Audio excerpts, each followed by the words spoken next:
welcome back to what I believe is the 6th installment of my Haunted October series. Been a real fun October. Done a lot of ghost related stuff.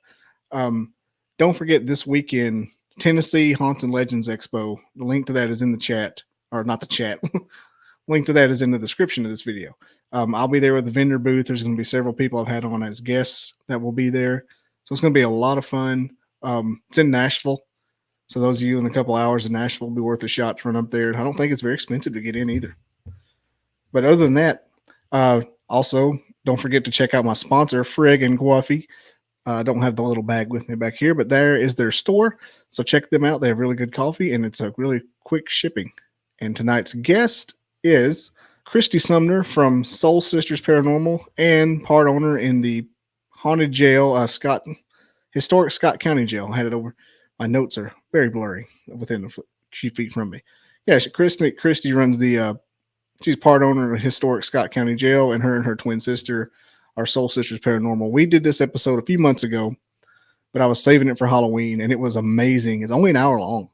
It's not a very long episode at all. I think we had prior engagements, and like she was one of the best guests I've had in a long time, and one of those instant connections. We hit it off back and forth, and really fun conversation. I went back and watched a little bit of it since, and so you're really going to enjoy it. Hit that subscribe button, everybody. Share with all your friends, and let's get to Kris Sumner with Soul Sisters Paranormal and the haunted. Why am I having the haunted Scott County Jail?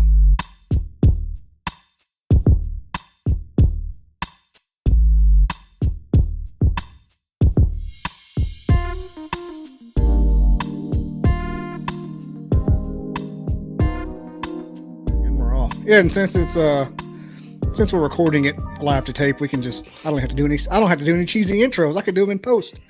That's a problem for future me. So I have looked at your website today, soulsistersparanormal.com. Mm-hmm. I didn't ask. I was like, what if she isn't going to invite any of her other friends on here? But it's cool if you don't. Yeah. Typically it's just my sister and I right now, so. Oh yeah. Well, I love, like I said, I only have about an hour due to like a prior commitment, but that's fine. Like as far as podcasting goes, I explain this every time, and I may have to change it because I always say Bigfoot is my favorite podcast subject. No matter what the podcast is about. It could be about country music singers who like to drop acid in the '60s. I'm like, was he going to talk about Bigfoot? Yeah, there you go. Yeah, but here lately, I'm starting to love paranormal groups. Yeah, they're a lot of fun. A lot. They have evidence, which is a huge thing. Mm-hmm. Always have evidence. They always have stories, and they always have a cool website like this. Yeah. One. Like I'm looking at this. What I don't want to. What should we start? Let me get your origin story so I can see if you're a villain or a main character. Then I'll ask my selfish little kid questions. All right. Sisters. So the origin of Soul Sisters. So we started in 2013. It was made up of my twin sister, our younger sister, and two female family friends. And we really just had an interest in the paranormal. We always watched the television shows, Ghost Adventures and Ghost Hunters and such. Mm-hmm. And we always said to ourselves, if we had the opportunity to go on a paranormal investigation, we would jump at that chance. So we had a family friend that sat on the board of the West Virginia State Penitentiary in Moundsville, West Virginia. And he knew that we were taking a girls trip there. So he said, we're here. Why don't you just take one of your nights and stay in the jail or the prison and see if you can connect with our resident spirits? And so we did that. So we had a few voice recorders, night vision video cameras, digital cameras and such. And we left that experience with what we felt was compelling unexplained evidence. And then after that, we really just kind of wanted to build this professional paranormal team, if you will, made up of all females, all with a research-minded background, and see if we can come up with some compelling evidence at these historic and haunted locations. That sounds fun. I wonder, West Virginia, I've had a couple people on from there. Waverly Hills is in Kentucky, isn't it? Correct, yeah. That's right. Okay. Yeah, West Virginia's, it's got some crazy stuff too. What happened on your first hunt there? Well, we were capturing things that, we couldn't explain. Footsteps, men's voices when we knew that there was no men in the area. We had some what we call K2 hits. So we had two different meters designed to measure electromagnetic energy. And they were really going off on command. We were capturing some EVPs. And again, these were things that to us obviously were unexplainable. We tried to debunk things because when we go into a location, we really look at all environmental factors first, right? So we could rule those things out. So train traffic, airline traffic, vehicular traffic, lights, dogs, kids, all of that. And when we can't find a plausible explanation to some of the stuff that we're experiencing, obviously what we're left with is the unexplainable. And so that's really what we found at West Virginia. And we've actually been twice, and both times it's been an amazing experience for us. Haven't had any repeat customers. Like I've heard some people say, you go to these places and they have the same ghost each time. Mm-hmm. Yeah, the same entity. Right. And so we did that at Moundsville. We actually think that we connected with a spirit by the name of Red Snyder.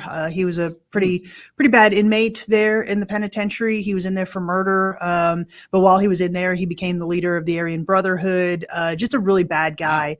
And he actually ended up getting murdered by one of his quote unquote best friends inside his prison cell. And so that is one of the most active cells in the penitentiary there. And so both instances that we were there, we felt that we had some sort of connection, that we were capturing positive responses from him. How would he communicate? Well, one of the interesting things that we do is we take what we call trigger items to these locations. So we research the locations in advance, and we formulate items that we can take with us to elicit a response from the resident spirits. So in this instance, Red Snyder in life, he had two vices. The first one was tobacco, and the second one was watching Days of Our Lives. So every day they would wheel a television in front of his cell, let him watch the episode of Days of Our Lives, and they'd wheel the television back out. So what we did is we actually downloaded an episode of Days of Our Lives onto our laptop, and we set it in his cell, and we let it run for him for an hour and said, this is for you. We understand that this was something that you liked in life, so we're going to let you watch this while we go somewhere else. And so when we came back, the laptop, we specifically only had an hour battery life on the laptop. So the laptop had died, so there was nothing else giving any type of electronic signature inside of the cell. And so we were standing there, we went back in the cell, and we said, did you see the things that we left you? And we got a male's voice saying yes. And then later during the night, we had an EVP session where we were asking questions and we were getting positive responses. And so at the end of that session, I said, well, Red, we're going to leave now, but thank you. And we captured a male's voice saying, no, thank you. And it was none of us. We ruled out that it was any of us, but we captured this disembodied like a voice. human voice, or was it like a modulated voice? Yep, nope. You can clearly hear a male's voice saying, "No, thank you." And so we think that was in response to what we left him. The fact that I think we were the first team to actually do that, to take in something that he enjoyed in life and let him experience that again. And so I think he was telling us, "Thank you." That's crazy. So that's like you never hear a recent ghost like that. You mean like somebody who died last year or whatever? Like the 80s. That could have been like my mom's friend. She was all about that show. You said inmate Red Snyder. I'm thinking, 1700s, Red flipping a coin or something, rolling homegrown. This guy's watching Stefano and Marlena and smoking Marlboro and menthols. There you go. Yeah. So the West Virginia State Penitentiary was open up until 1995, and I believe Red was in there late 80s, early 90s. I can't remember the exact dates that he was in there, but yeah, he was a really bad guy. But I think the fact that we gave him some things that he enjoyed in life, he kind of let us see the evidence that he's still there. That's cool. I'm kind of under the soft hypothesis theory that maybe the guys that are still hanging out here are in their own version of purgatory. So you might have helped give him a little pain relief there. Yeah, there you go. Doing his karma time. Now tell me about the. I'll go get it out of the way. Tell me about the Lizzie Borden. What you had, if you had anything there. Yeah. The Lizzie Borden house for us was an amazing investigation. So for those of you who don't know, the Lizzie Borden house is in Fall River, Massachusetts, and it's the site of the 1892 murder of Andrew and Abby Borden, who were husband and wife, and they had two kids, and one of them was Lizzie, and they lived in the house with the parents. And in that instance, there was a night or a day where Abby was killed, and then Andrew was killed killed after that with an axe. They were both struck at least 13 times in the face with an axe. And so that's one of the most haunted locations in the country. So when we investigated there were 5 of us, myself, my twin sister, our younger sister, Cara, and another investigator that we collaborate with, Miranda Young from Ghost Biker Explorations. So there were 5 females in the building that night. And so we actually stayed the entire night. We were there for about 24 hours. And one of the things that we do when we go into a location, the very first thing is we have voice recorders running. Even if we're still pulling in luggage and equipment from the car, as soon as we cross the threshold, we have voice recorders on us and laid out on the property so we can capture anything right away, any audio that may occur while we're even setting up. And so in this instance, we had set up a voice recorder inside the parlor, and Jenny and Cara were just sitting there talking about the day. Some of us were upstairs kind of unpacking. Michelle was in another room working, doing some stuff on her laptop. So Jenny and Cara were just talking about the day, and their conversation morphed into the Lizzie Borden house versus the Villisca axe murder house, which we had investigated prior. And so during that conversation, Cara makes the comment, either way, being axed to death would be a horrible way to die. And as soon as she said that, a male's voice on the voice recorder said it was. They did not hear it at the time. It wasn't until we went back and listened to the audio, but that to us is an intelligent response, right? It's listening to the conversation and it's interjecting an intelligent response at that moment. So that was very interesting when we went back and heard that. During the investigation itself, we were capturing some really interesting things like footsteps on the back stairs. There was one instance where we were on the 3rd level in the room where the maid Bridget Sullivan lived. That's where she stayed. And so all 5 of us were in the room and the door was shut. And so we're asking EVP questions, doing an EVP session. And Miranda had a K2 meter in her hand. And she goes to put it down on the floor. And she said, "Here's a tool for you to play with." And as she did that, a man in the hallway yelled out, "Ignore them." And we all heard it. And in fact, Jenny was standing so close to the door that she whipped the door open to see if there was a man standing there. And obviously there wasn't. So it's one of those things that we all heard in the moment, and we captured on our audio recorders. So that was audible to you? Yep. All of us, everybody in the room heard it. And then later that day, or later that night, we hear footsteps, which was kind of interesting in that room. And then there was another instance where we were up on the 3rd floor in a back bedroom, and we heard children laughing. And as they started laughing, one of the tools that we were using, it was called a periscope, started going off. And that's only the 3rd time I've ever seen the periscope go off. And it started, very, very active, like it was being manipulated by a child. And at the same time, we're hearing children laughing. So the Lizzie Borden house to us was a great investigation. Did you stay the night there, like sleep or anything? Yep, we did. And we captured a few things on our stationary cameras. So while we were sleeping, we had stationary cameras and stationary voice recorders running throughout the night. And so, yeah, we captured a few footsteps, not really any light anomalies or shadow figures that during that investigation. Mostly it was audible. What was the man's voice? Who do you think that was? We think that was Andrew Borden because he was actually killed in the parlor, and that's where Jenny and Cara were sitting when they were having that conversation. In fact, Cara was sitting on the replica couch that his body was found on. And so we think that was the man's voice was Andrew Borden. Oh, wow. Yeah. Have you ever heard of Adam Began from the haunted historian Adam Began? He's I've from heard Maine. I've heard the name. Yes. He stayed there, and he was going to be with a part of a group, and everybody else canceled but him. Wow. And this, I don't know how well we know each other yet, but he stayed there naked in Lizzie Borden's bed. Okay. And all right. That's one way to go. I mean, that's one of those, if you're going to do it big situations. Yeah, absolutely. He said things were touching him and stuff all through the night. So holy shit. But Andrew's mother-in-law, like I said, was a medium ghost hunter back in the day. She went there and she got strong vibes that the maid did it. Yeah, and so that's kind of the rumor that the maid because the maid and Lizzie were both there at the time. And if you go into the house, if you've seen it on television, it's a lot different than what it is in real life. It's smaller in real life, and it's very disjointed. So you've got to walk through certain rooms to get to another room. And the way the stairs are situated, when you go up the stairs, so the stairs are kind of like a half curve. And when you come up on that half curve, even before you get to the second floor landing, you can see into Abby's room where she was found. You have a direct line of sight to where her body was.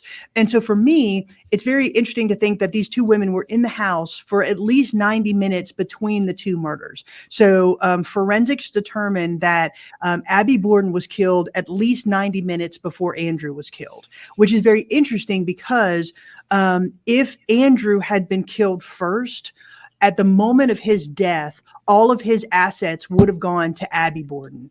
And at the moment of her death, all of those assets would have gone to her family. But because she was killed first, all of her assets went directly to Andrew Borden. And because it was determined that he was killed second, then Lizzie and her sister got all of the inheritance. So that's why they think, that Lizzie and the maid Bridget Sullivan had something to do with it.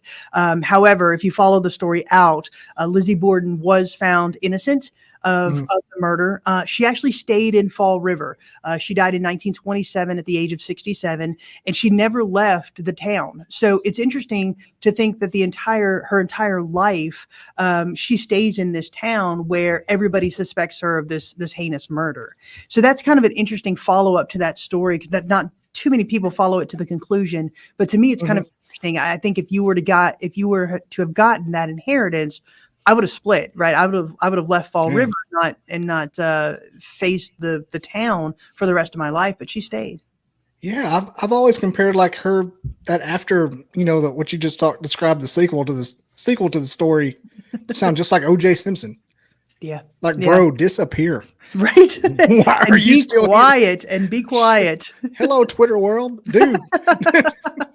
Nobody likes you. Shut up. I mean, hot take on OJ. I think I could get behind him being likable. I mean, but I don't know that I would trust him. Like, I wouldn't even let my pet stay with him. Yeah, never turn my back on him. I kind of like the theory that his son did it, and he did all the whole car chase with, I want to call it not Kato Caitlin, yeah, Kardashian right, dude. Driver, right? Wow, we're going way back. Yeah, I mean, but I just like that. The Lizzie Borden thing always reminds me of OJ because she just kind of chilled in that town. But like OJ covered for his son by doing the police chase kind of thing. And and you said you did go to the Axe House in Iowa. Okay, I get all three of those confused with Amityville murder. Yeah, we've not been there, but yeah, we did go to the Villisca Axe Murder House out in Iowa, and again, that was another house where it's much smaller than what you see on television. In fact, there were 5 of us that night as well, and we never went into the house as a group of 5 because it was so small. We either went in as groups of 2 or 3. And again, it was one of those locations where we were actually getting some interesting activity. So for those of you who don't know, the Villisca Axe Murder House was the site of the 1912 murders of an entire family, a mom, a dad, 4 kids, and then 2 kids who were staying the night. So we have 8 people killed in one brutal act of axe murders, and it's still unsolved, kind of like the Lizzie Borden house. It's still unsolved as to who did it. But when we went in there, we were capturing disembodied voices. One of the most interesting things was we had a stationary voice recorder up in the attic room where the murderer had sat. So just kind of digress for a minute. The family had gone to a church function that night. And so when they returned, they went to bed, and there was a man in the attic that they did not know was there. And so when they went to bed, he comes out and he bludgeons everybody to death. And so we had a voice recorder in that attic where the man was hiding. And so we were all downstairs. and you hear two of us coming in the kitchen door downstairs. And at that time, a man's voice says, downstairs where the girls were sleeping, in a very thick accent. And there was no men with us at all. And it was interesting because two of the girls, Ina and Lena Stillinger, were downstairs sleeping. That's where they were murdered. They were murdered in that downstairs bedroom. So it was interesting that we captured that. And then there was an instance where my sisters, Michelle and Jenny, were in the room where the Moore kids were killed. There's 4 kids in there. And so they were doing an EVP session. And when they get up to leave, we have a stationary camera there. And when they get up to leave, you see Michelle grab her forehead and say, oh my gosh, my head is hurting so bad. And Jenny says, well, let's get you outside and get you some water. So when they leave, we captured a little boy's voice saying, I didn't do that. So that was kind of interesting. Obviously, we have no children with us, but yet we're capturing this child's voice. Oh, yeah. That's always a good sign. That nothing more precious than the cries of a baby, unless it's 3 a.m. and you don't have a baby. Exactly. I love that joke. Yeah, exactly. So what kind of accent did the upstairs EVP have? I would kind of describe it as an older Midwestern accent, because if you watch our video, it's pretty clear. He's like downstairs where the girls are sleeping. Okay. Kind of like a Midwest twang, I guess you could say. Kind of like the South Park farmer. Don't go over there. Don't go down that road. You got nothing down that road. You go. That's what in my mind when you said that. Yeah, there you go. Mentioning the small houses, I always noticed that we go to Savannah every so often. That's like my favorite place, especially as far as haunts go. I mean, it's a Super Bowl, but every place is so small. Was everybody like 3 feet tall back then? It was like, how did you even get in the closets? That's stuff's stupid. Yeah. And that's how the Villisca house was. It was really, because like I said, when you see it on these television shows, they make it appear a little bit larger than it is. But the room where the 4 more children were sleeping, it is small, very small. There was a crib and just a little twin bed in there. And then to get into the attic where the man was, you got to kind of go through this little door. It was really wild. It's a really small little house. They almost make it look like a plantation style house on the documentaries.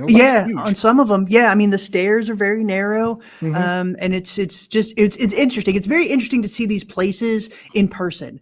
But that's another thing that we love about this, right? We get to have a very tactile experience with these historic places that not a lot of people get to go to. And that's one of the things that we really enjoy, because we get to tell this historical narrative and then couple that with the unexplained occurrences that we're capturing. Is that the house that the Truman Capote book was written about? The In Cold Blood?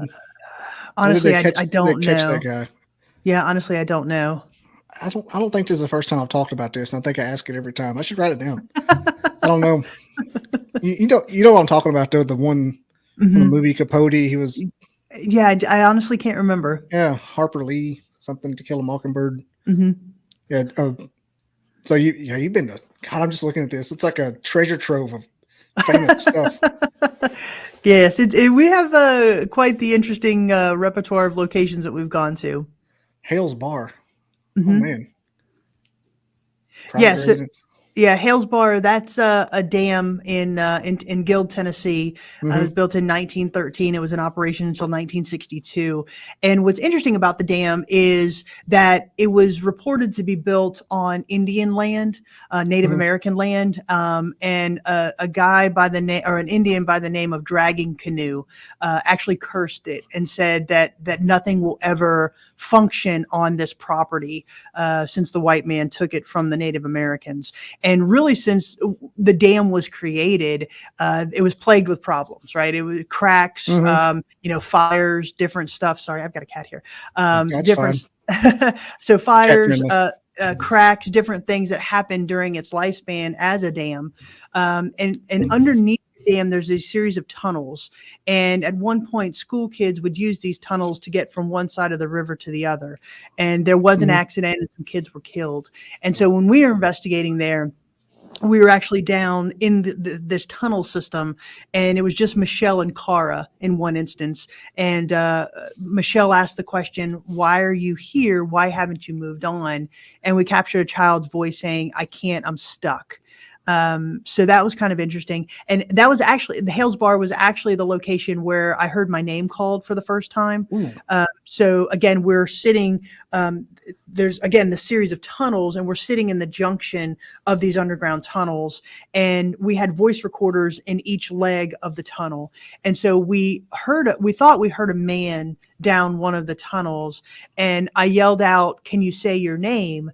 And we didn't hear a response at the time, but on the voice recorder, we did capture the name Henry. And then I asked the question, "Can you say my name?" And a man yelled down the hall, or the corridor there, "Kristy." And we captured it on the voice recorder, which is kind of neat. But that's the first time I've audibly heard my name called. So that's a repeat experience then. Yeah. So Yeah. So we've had that a couple of times. Both Jenny and I have had our names called at different locations. So, Yeah. so Kristy, do you believe in like when these things happen? Is it they're with the times, right? It's like real time happening, or have you seen that? Obviously, you have, and have you seen like a series of events, like someone's murder or something like that? That The residual. Yeah, residual or something like that. Yeah, absolutely. So it really does run the gamut depending on the location. So we've actually had intelligent responses, and we call those intelligent hauntings. And then we've also had those which are residual. So I'll give you two examples of residual hauntings that we've captured. The first one was at the Exchange Hotel in Gordonsville, Virginia. So this was a hotel that was built pre-Civil War. And then during the Civil War, it was transformed into a field hospital. And it saw both Union and Confederate soldiers. And they have a report of over 700 deaths at this hospital. Oof. So then after the Civil War, it was transformed back into a hotel. So when we were there were four of us on this investigation, and we set up voice recorders in different rooms. So when you go in there today, it's set up as a museum. So half of the rooms are set up as field hospitals, and it has a bunch of apparatus with regard to amputations and, field stretchers and all of that. And then the other rooms are set up as hotel rooms, so you can see what both look like. And so we had voice recorders throughout, but in one of the rooms set up like the hotel, we had a voice recorder on the bed. And so there was three of us in the house and two of us were outside, and none of us were on that floor. And yet in the middle of the night, the voice recorder captured an old man, and he was saying, "I don't know, I'll be back at 4:30. And so obviously there's no men on the property with us that night. And so we think that's a residual haunting because there's no context to anything that we're doing. So there's no reason why he should say, "I'll be back at 4:30. So we think it was either a conductor because the train was running, there was train tracks running beside this hotel, or a surgeon saying he's going to come back at 4:30 to check on somebody, right? And then there's another instance of a residual haunting that we captured was we investigated the Ma Barker house, which is in Ocklawaha, Florida, and it's the site of the 1935 shootout between Ma and Fred Barker and 10 members of the FBI. And so it's still the longest battle in FBI history, and it culminated in Ma and Fred being killed in this upstairs bedroom of this house. So when we investigated, we did it for 2 nights. But the first night, I wanted to investigate on the anniversary of the shootout, which was January 16th. So on January 15th, the night of January 15th, we set up all stationary things, voice recorders, laser grids, night vision cameras. So we set all of this up to run by itself. We locked the door and we left the house. So I didn't want anybody in there because I wanted to see if we could capture residual hauntings. And so at about 5:30 in the morning on January 16th, which would have been 83 years to the day of the shootout, we captured 2 voices in the room where Ma and Fred's body were found. The first one said, "Freddie." The next one said, "Yeah, Ma." And the first one said, "Get ready." And I think that's a residual haunting. I think that's exactly what they said right before the shootout started 83 years prior. And to me, a residual haunting is, the way I can describe it, is essentially a loop in time. So if you imagine a vinyl record that's on a record player and there's a scratch in the record, every time the needle hits that scratch, it's going to blip. So it's not going to blip every time. It's just when it hits that scratch. So kind of think of either an anniversary date or a trigger word or object or something that triggers that blip in time. That's where you're going to get that residual haunting. So same thing like the record. And you thought that was the anniversary date. It was the blip. Yep, Okay. absolutely. So it was exactly at 5:30 on January 16th, and the shootout started on January 16th around 5:30. That's when the FBI got into position, and that's when the shootout actually started. So I think that triggers. I don't know if it's every year, but at least it happened on that year. So it would have been 83 years to the day, to the time that the shootout started. Yeah. I don't think I've ever heard of that. Ma and Fred Barker. Oh, really? Yeah, they were. So Ma and Fred were part of the Barker Karpus gang, which was the most prolific gang of the late 1920s, early 1930s. In fact, they amassed more money than all of the other gangs at the time combined. So what really was their downfall was in 1934, they morphed from just being bank robbers to kidnapping. And so they kidnapped a guy by the name of Edward Bremer, and that really put them on in the crosshairs of J. Edgar Hoover at the time, because Edward Bremer was friends with the president, and so he told J. Edgar Hoover to go after those guys. So they tracked Ma and Fred, which was one of her sons, to Ocklawaha, where they rented a house. Okay, that name sounds familiar. Maybe I have heard of them. Yeah, I think I heard the story, just didn't remember the people. Yeah. So, and one of the things that we like to do for our videos is we do a very deep dive into the historical narrative of all of these locations. So if you want the complete history of the Ma Barker shootout, you can watch our video, and it's pretty comprehensive. Oh, so these links are clickable. Holy, wait a minute. This changes everything. One link I'd like to talk about is the USS North Carolina. Yeah. That is kind of crazy, huh? This was a great investigation for us. So I'll just say that in 2020, we kind of had to shift focus a little bit, really when the pandemic started, to becoming a 2-person investigation team. And also, through life changes and stuff, new jobs, moves and all that. So really the core investigators right now are Jenny and myself. And so the USS North Carolina was one investigation that it was just Jenny and myself. And Jenny is my twin sister. And this was an amazing investigation, really from the historical standpoint, because, the two of us had this amazing ship to ourselves for an entire night. And this ship was built in 1937. It was part of the World War II effort. And there we go. It was part of the World War II effort. And it was just one of these great investigations where we got great solid evidence, and we think some of the things are linked to the members that's actually served on the ship. So for example, there was a time, and it'll click right to the video. There you go. There was a time during the night where we were going into the medical ward. And when you're going through the ship, the doors or the bulkheads, they're very narrow, very, you got to kind of squeeze to get into some of these. And so during the night, we had kept hitting our elbows on some of these doors as we're making turns or whatever. And so during one of the times where we went into the medical ward, there we go. Yeah. So I asked Jenny if she wanted to sit in the medical ward and do an EVP session. And she says, sure. So we go into the medical ward, and as we're going in, we capture a man's voice saying, just watch your arm. It was very loud. We actually heard it. We captured it on our audio recorder. And so that was one of the better EVPs that we actually captured. So right here, as we're watching the video, we're actually going down into the torpedo room, which is where a torpedo hit the side of the ship during World War II. So it's very narrow. You've got to cross through some of these bulkheads and stuff. Imagine how many times he hit his arm in real life. Exactly. For that to be his EVP elevator speech. Yeah, exactly. Damn arm. I got myself a funny bone every time. Yeah. So yeah, and footsteps, the smell of cigars, the smell of pipes, different EVPs during the night. It was just a great investigation. And again, for me, just going through the history of this ship was so fascinating because not so many people know about the service of this ship.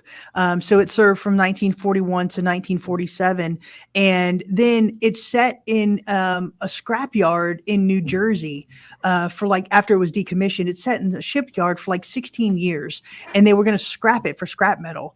And then the entire state of North Carolina rallied to save this ship. I mean, there were so many grassroots campaigns and efforts to save this ship, where school kids would bring in a dime. And every time you brought in a dime, you would get a pass. So when the museum opened, you would get a pass to go visit the ship.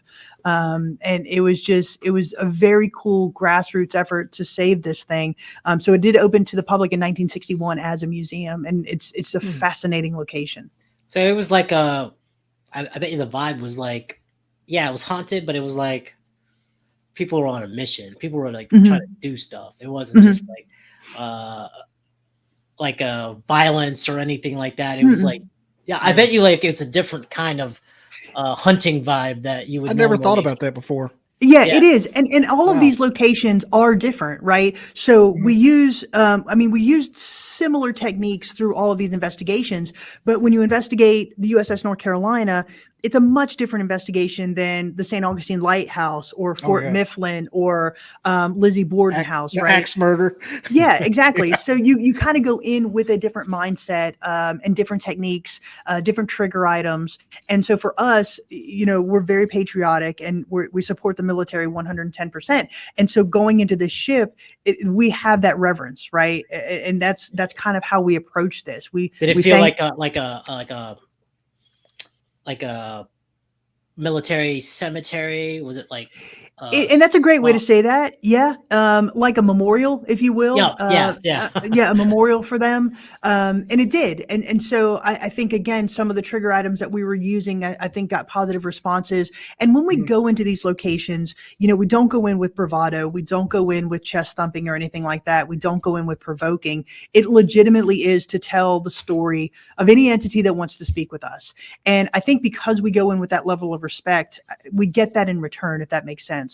Also, we're an all-female team, so I'm not going to say that we're empathic per se, but we go in with a different empathy level than an all-male team would, right? I think females, by their very nature, are a little more, have a little bit more empathy, and I think that spirits connect with that on a different level than they would to an all-male team or a co-ed team. That makes sense. There's a group out of Minnesota called the She Squatchers. Yeah. I'm going to have them on in July. I'm going to be on their show in like 2 weeks. Oh, but yeah, that's one of their little, that's some of their shtick is they get more empathy, just that intuition, the female kind of, female side of it. Yeah, absolutely. Yeah. And plus Jenny and I are twins. So I think, by our very nature, we kind of have that empathic ability between the two of us, that twin, vibe, if you will. And so I think that kind of helps also. That's like a paranormal Tesla coil. Yeah. It is. And what's kind of interesting is in August of every year in Twinsburg, Ohio, there's a festival called Twinsburg. They have a Twins Day festival. Scariest thing you've said all day. You got about 4,000 sets of twins in this one town. But so we've been going for several years, and we're actually going to be doing an investigation the night before Twinsburg starts, and we'll be taking other twins with us. And so it's going to be like a interesting investigation. I wanted to do some different experiments and see if we can get some interesting results because of that. You had to have messed with so many people growing up. Some we did, but we went to a small private school, so everybody knew everybody. I mean, the kids that I went to K-5 with, I graduated with, in my senior year, so we knew each other, all of us growing up. So it was very hard to pull one over on friends and family at that point. Yeah, they figured out your little tales. Yes, exactly. Exactly. Yeah, there's a difference. You get to know them. Yep. I was going to tell you the reason I said Hale's Bar, it caught my eye because I grew up like 30 minutes from there. Oh, really? Okay. And I was like, Hale's Bar? What happened there? Yeah, yeah. They had it open for investigations for years. Now the current owners, they don't allow investigations in there, but they have a really cool distillery, so they make damn whiskey. Yeah. So that's where the Um, winery is now, or something now. yeah, a whiskey kind of still is in there. Yep. A whiskey still in Tennessee. Say it ain't so. Yeah. So, White people. another Assemble. another question is, I know you had like intelligent haunting and the residual. Mhm. How do you describe these ghosts or spirits, or what are they based on your collection methods and stuff? Like, how do they appear to you? Mhm. Like orbs, or like shadows of people, or like what? Well, when we're fortunate enough to see one, the only things that I've seen have been shadow figures.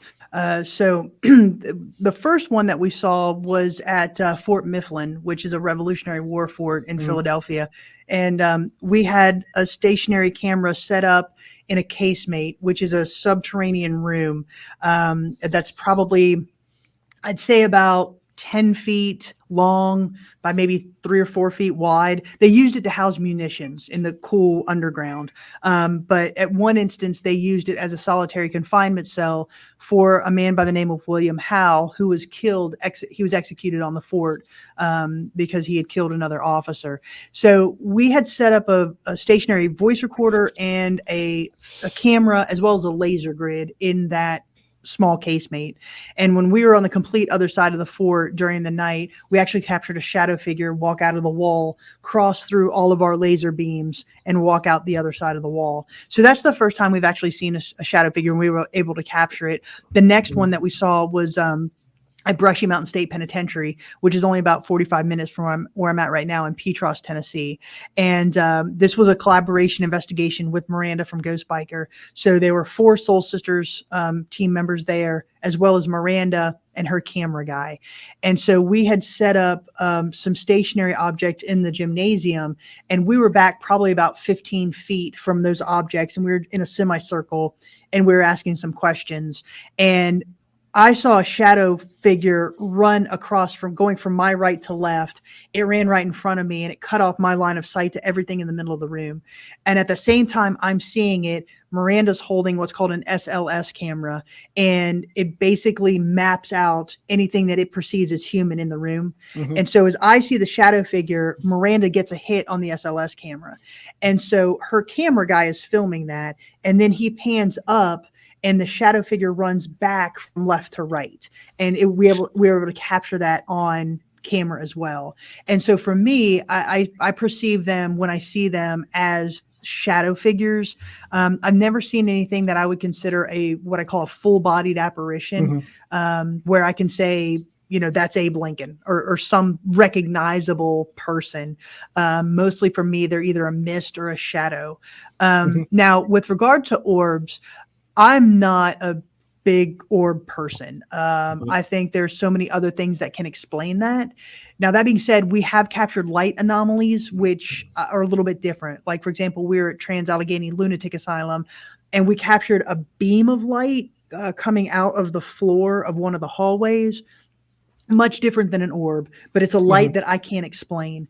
But orbs for me, there's so many other things, dust, bugs, that can explain those away.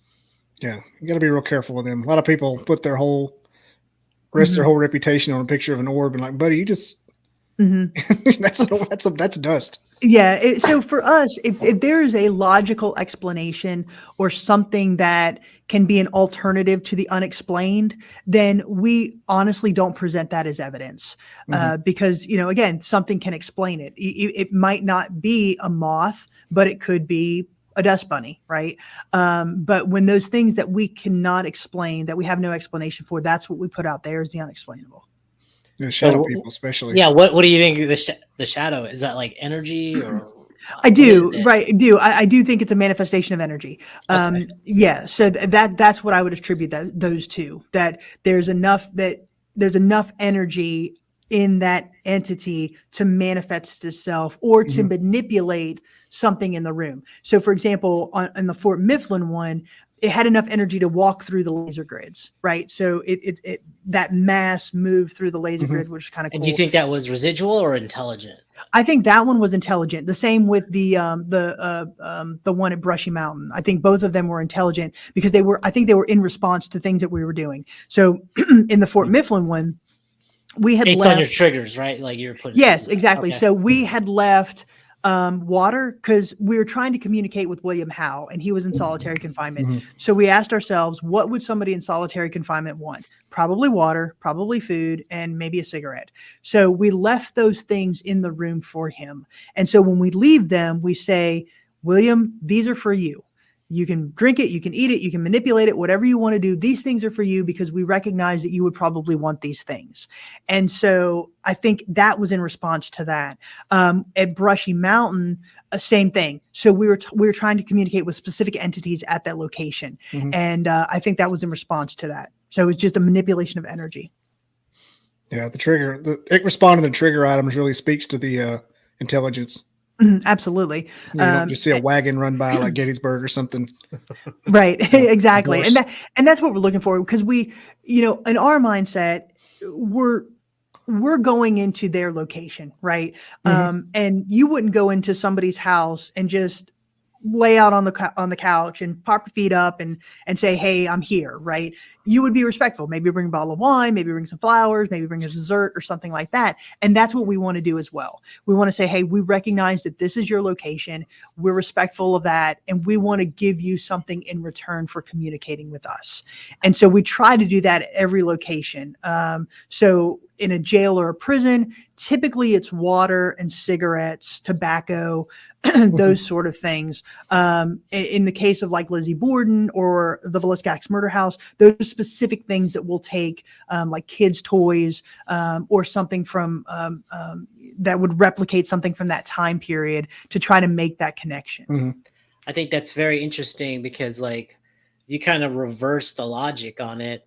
You're kind of inadvertently proving that these ghosts are in the now, and they could still identify what water, cigarettes. So there maybe I'm not saying you're proving it, but it's kind of begs the question: are they seeing the world as we see it, or is it kind of like a veiled thing, or just like a fog, or like? But some of these entities are responding to things, so they still are lucid enough to know, hey, this is a cigarette, this is food. So they're not like totally out of touch. They're still based on Earth, kind of like situation. Yeah, exactly. And that's kind of exactly how we approach it. Now, there are some like the residual hauntings that we know that is really just that blip in time, that it's non-intelligent. Yeah. It's going to happen, like footsteps, right? Hearing footsteps in a jail or something like that, I think that's residual. I don't think that there's actually a spirit or an energy walking. I think it's just that essentially that blip in time.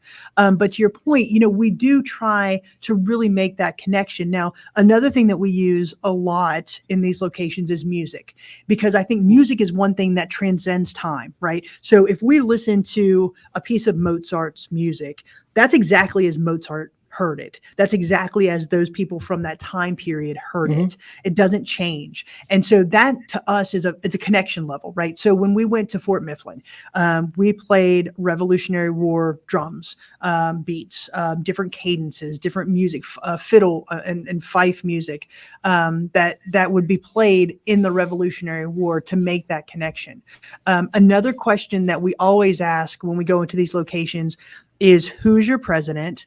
And what year is it? What year is it for you? Because if we can ascertain their president, then we have a time frame to work with. So again, going back to Fort Mifflin, after the Revolutionary War and during the Civil War, Fort Mifflin was used as a prison for the Civil War.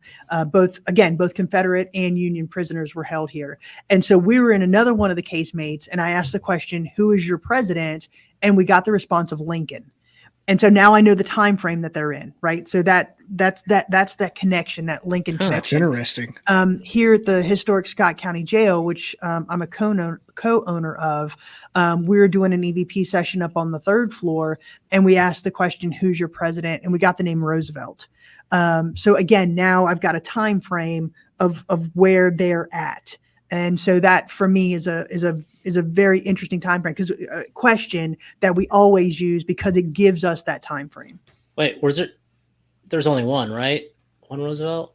2 Roosevelts. That's what I'm saying. Like, how would you ascertain there's 2 Roosevelts? Because Yeah, then we started asking other questions. Oh, and then that'll. Yeah. Oh, but that's a smart way to Wait, go. so is the jail you own in Tennessee?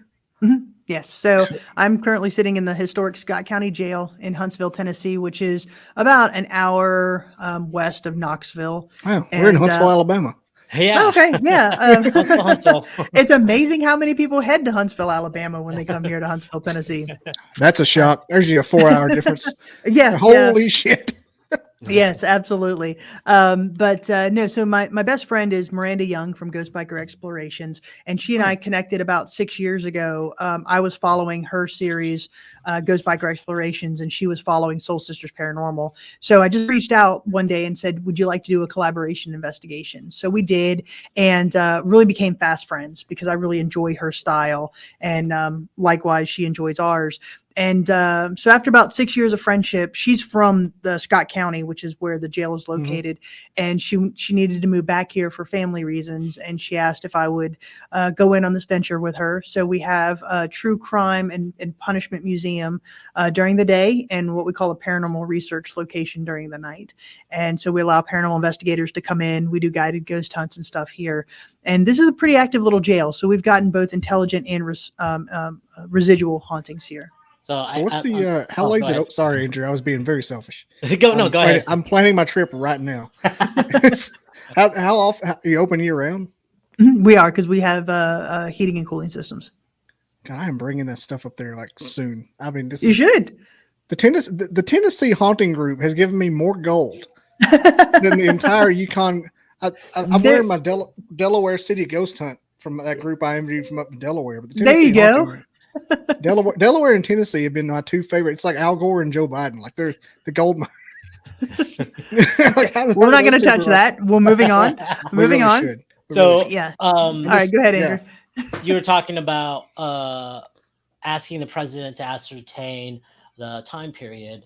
So give me your high, low, medium of ages. Like, what's the oldest ghost that you've seen, residual or intelligent, and perhaps the youngest one that you captured, and the one that just stayed with you. So that's 3 questions. Okay, so probably the quote unquote oldest spirit would probably have been from the St. Augustine Lighthouse. Obviously St. Augustine was built, in the 1500s. We had the St. Augustine Lighthouse that was built in 1879. And so I think that's probably getting some of those spirits from that town and from the lighthouse. Those what are we talking about? 1800s? So this would have probably been the early 1800s. Okay. So we were getting some interesting responses there. This is an interesting question. Because everyone's like, 50. It's like what, 20 years back. Yeah. So the USS seen a ghost from 5 years ago or something. Well, now let me tell you this. So I actually had a personal experience. Ghost. Yeah. Well, I actually had a personal experience. And this is one that I kind of tell. So my granddaddy died in 1986, and I was very close with my Nana, and she, that was the love of her life, was my granddaddy, and I'm actually named after my Nana. So we were very, very close. So in 2016, she was 94. I had a very vivid dream that my grandfather came to me, and he was very specific. He said, "You're going to be getting a call soon. I'm waiting on your Nana." like, okay. And so I woke up and wasn't sure what to do with that information. But about 2 weeks later, Nana had an accident. She fell and broke her hip. And so when she was in the hospital, she developed MRSA. And so they put her in hospice, and she never really recovered from that. Mhm. And so right after she died, like literally 3 hours after she died, I looked at my sister and I said, I know where she's going. She's going to meet Granddaddy, because the dream depicted a very specific room in their house. And he said he's waiting on her. And so I looked at Jenny and I said, she's going to meet up with Granddaddy at the house. And so I asked my family, I said, do you mind if we do this? Can I take some equipment to the house and see if we can connect with Nana and Granddaddy? And everybody said go. And so we took some K2 meters and we stood in front of the door of the room that was depicted in my dream. And we had 2 K2 meters. One was gray and one was black. And I said, Nana, are you here? And both of the K2 meters went off. And I said, okay. And they're literally within 2 feet of each other. And I said, okay, can you stop and just go to the gray meter? And just the gray meter lit up. And I said, okay, one more time. Can you stop on this one and go to the black one? And the gray stopped and just the black one started lighting up.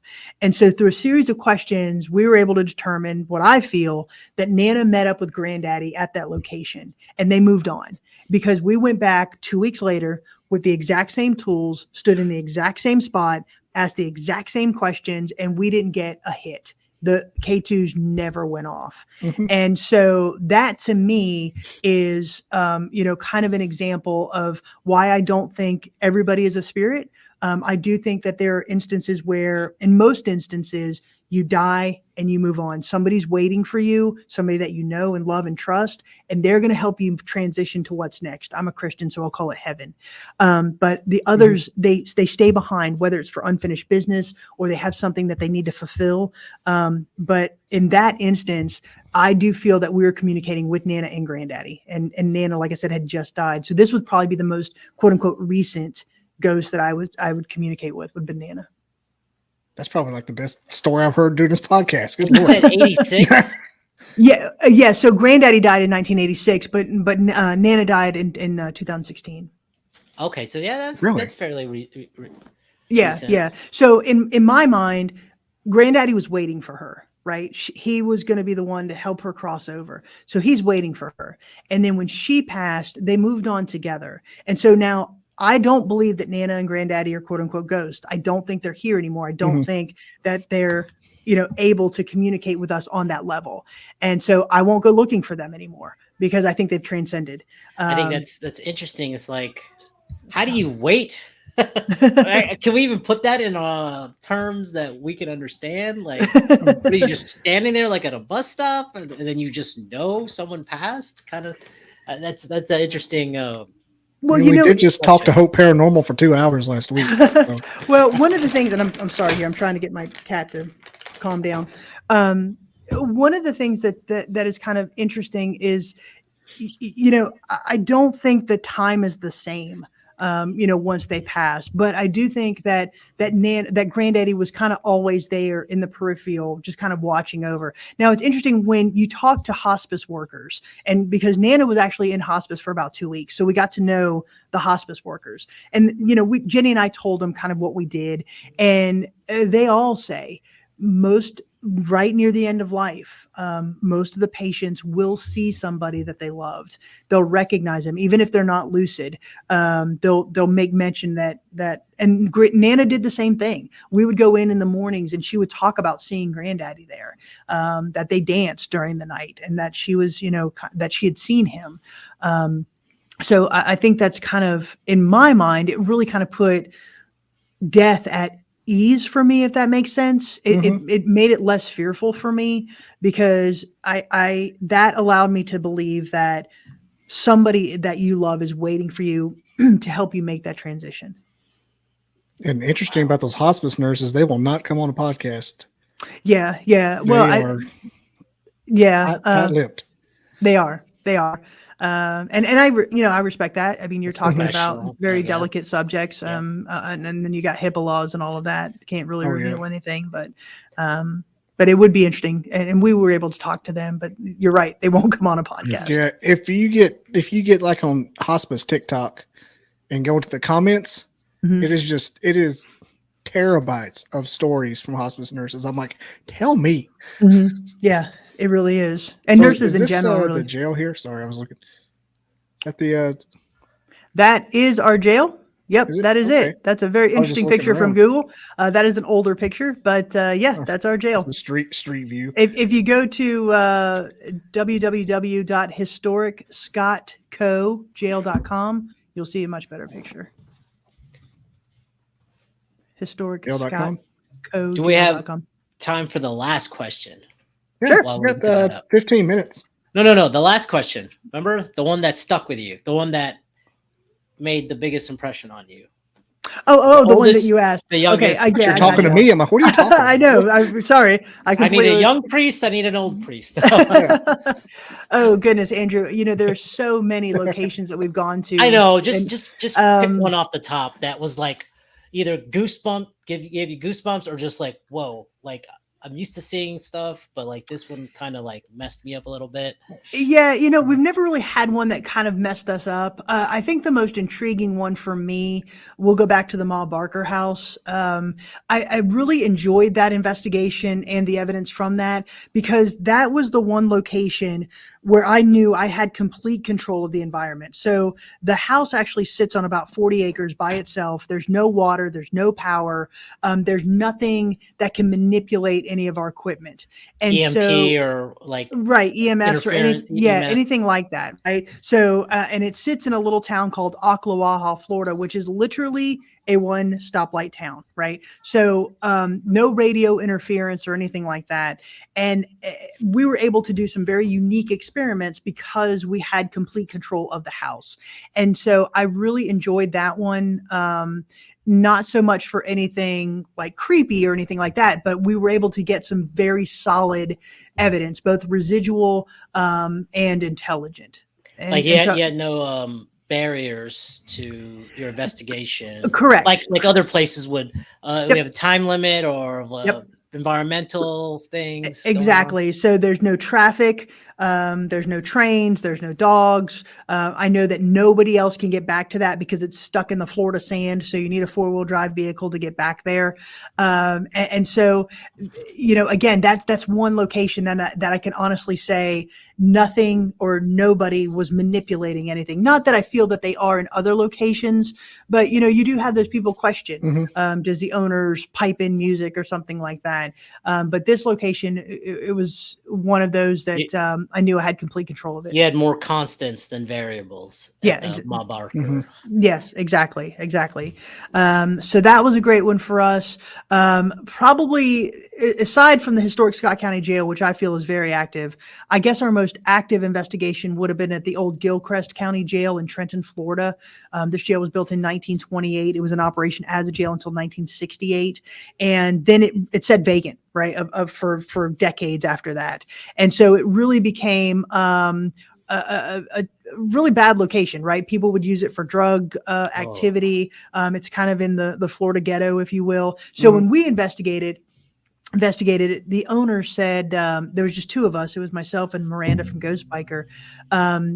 We walked in and the owner said, do you girls carry? Do you have concealed carry permits? And we're like, yeah, we have our guns on us. And she said, I highly recommend that you keep your guns with you at all times during the night, because that's the location that we're in. Like, okay. So she left. And so it was just the two of us in the building for the entire night. And we really weren't picking up anything. None of our equipment was alarming. We weren't really getting a sense of anything. So Miranda said, I wonder if they think we're law enforcement because we have our guns on us. And so we decided just to take the guns off and put it on the cot in one of the cells that we were in. And so I put my gun on the cot, and Miranda is taking her gun off. And as she's putting it down, she said, I'm putting this down nice and slowly. And behind us, a guy says, good. Disembodied voice says, good. And then after that, the night was on. I mean, we were capturing disembodied voices. We were seeing shadow figures. All of our equipment was alarming. K2s, REM pods, EDI boxes, SLS cameras. We were being touched. We heard audible voices in the moment. We captured things on our voice recorders. So that to me was, if I could call it a pure investigation, was a very pure investigation, because everything that we had that night was validating every other piece of equipment. Wow. So the K2s were validating the REM pods, we're validating the SLS, we're validating what we are hearing and seeing in the moment. So that was a tremendous investigation as well. That's got to be worth like $1 million. Just the I loved feeling it. that Yeah. everything I loved popping. it. Yep. It's like it doesn't matter what it is. It's just it could be just like two kittens, but you see them tipping around. Right. Yeah, absolutely. I mean, there was one instance where, because we did this in Florida in July, so it was really hot. Wow. And so the way the jail is configured, you've got the main door, and you can, when the doors open, it runs down the first floor cells there. And so we had a night vision camera and a laser grid. And so we stepped outside just to get some air, and we're watching the laser grid, and we see a shadow figure run from right to left. And I'm like, holy shit, did you see that? And Miranda's like, yeah.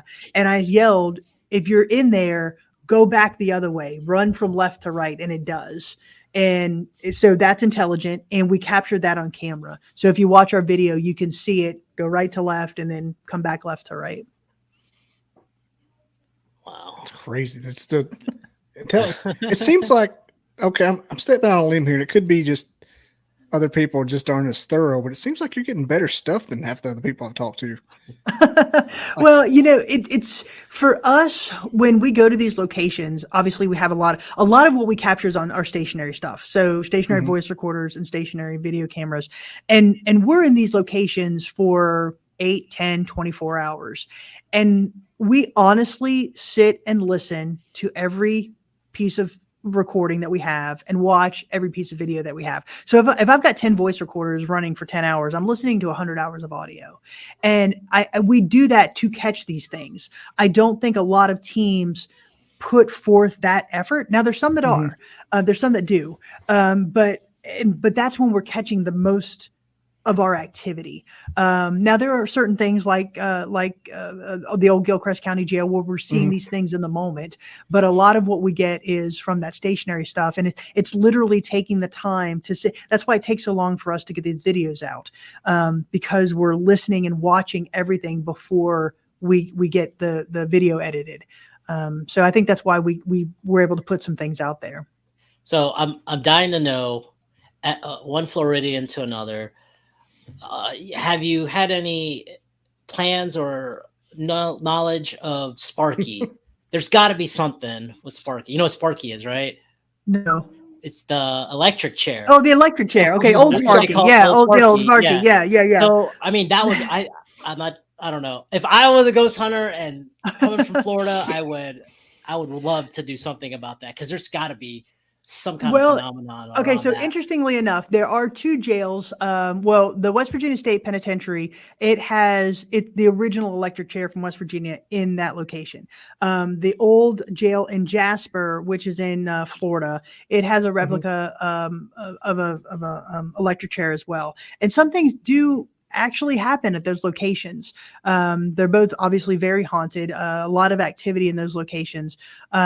But as far as the original Florida Old Sparky, no, haven't had any connection with that. Oh man, I didn't know what you were talking about. Sparky? Yeah, Old Sparky. Old Sparky. Yeah, ride the lightning. Like. Is that what you people call Tom Brady?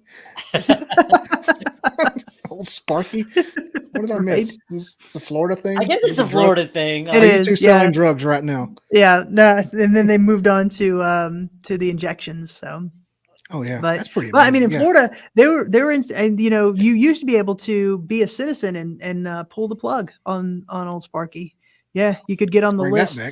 Yeah, you could get on the list to actually be the one to pull the list. I don't know, revenue generating. I was born in '79. I don't know if that was ever a thing old enough to still do. I don't know when they stopped it, but growing up, that was like lore of how we handled the executions. So yeah, and now it's lethal injection. I'm not sure if they still Doesn't have sound as exciting, right? No, just put the plunger in and there you go. Just checking the box now. Nothing fun. Yeah, I'm definitely going to be checking this. Like, non-ironically saying this, I'm definitely coming up to see this place and doing a show there or something. Yeah, I hope you I don't do. know. Yeah, you are absolutely more than welcome, both of you. All Because right. I've got a lot of, like I said, the Tennessee group. I've got somebody who was, they got on here and we looked at where they were. Just kind of like the dog sniffing each other in introduction. I'm like, you were 20 minutes from me. Well, there you go. They were like, I said, you could flash your porch light and I could see it. Like, what are we doing? And there's a Bigfoot store just below there where they live. So I'm like, man, we're just eat up. You are right there. Yeah. Tips of the night. Yep. Yeah. So this has been a really good show. I want to wrap it up now against my better judgment, but my damn priorities. Yeah. You're That's riding okay. Damn high. commitments. Bobby, we're riding high on this one. Doing know, that adulting thing. Well, the good news is Kris is not a crazy person and we'll come back whenever. Yeah, it's amazing the people I've met. Just cold calling, just paranormal groups have become my new favorite. I'm going to be changing the name of the podcast here coming up slightly. It's going to become, I'm going to call it the Caffeinated Cryptid with Bobby Dizzle. Hey, there you go. I'm going to just get paranormal witnesses, experts, and investigators. There you go. If you can say there's experts in the experts, Typically we don't say that there's experts. This is really something you just can't be an expert in. Yeah, zero evidence. Yeah, but I like to say that there are those who are more experienced. So my evidence isn't any better than anybody else's, but I've got 12 years of experience doing this. So. Well, in the Bigfoot game, they're experts, and they've self-proclaimed, call themselves Bigfoot people. I love them, but God Almighty, calm down. No, I like your methodical methods. Thank you. It's unexplained, but at least you're pretty much doing what I would do, like run everything down, listen to every recording, and you're coming from it at multiple angles. So I think that's pretty cool. Well, thank you. The best part of the what you do, and something like subsequently what anyone could do with any kind of drive, with just like basic equipment, can go anywhere like that and sit and be ethical and ask questions and make it happen. It's not like you gotta get an expedition and tanks and 4-wheel drives and drive out. And you don't have to fly to the Arctic and do shit like that. No, you don't. It can be done at a crack house where somebody was shot 2 years ago. Right? I mean, your local cemetery. Just one thing I will say is you just got to have patience. It's a lot different than what you see on television or what you see on TikTok videos. Tell me Zach Bagan's not real. Yeah. You douchebag. I'm not going to touch that, but so there's a lot of patience involved with it. Just doing the investigation and then going through all of the footage and recordings and such. But it's something that we absolutely love doing. And right now it's kind of what I'm immersed in here at the jail. Yeah, that's not the worst. That's not the worst thing I've heard going. This jail is pretty cool. Like I'm definitely interested. Yeah. So maybe next time I'll get Miranda on with me and we can actually just talk about the jail, because we had a lot of evidence come just from the jail. Oh yeah, I will be scheduling a ton more after July when I revamp, get everything kind of scheduled for the next school year. So it's gonna be pretty neat. It's gonna be a lot more condensed. It's gonna be more of a format, and it'll be more enjoyable, I think. Fun. Well, we look forward to it. All right. Well, appreciate you being on. I'll go ahead and end the broadcast now. Thanks for watching. You can find this episode at bobbydizzle.com, and all Kris's stuff is at Kristy or Kris at soulsistersparanormal.com and historicalscottcojail.com. historicscottcojail.com. Yep. Historicscottcojail.com. All in the description, of course. Highly professional right here. Spare no expense. Peace out.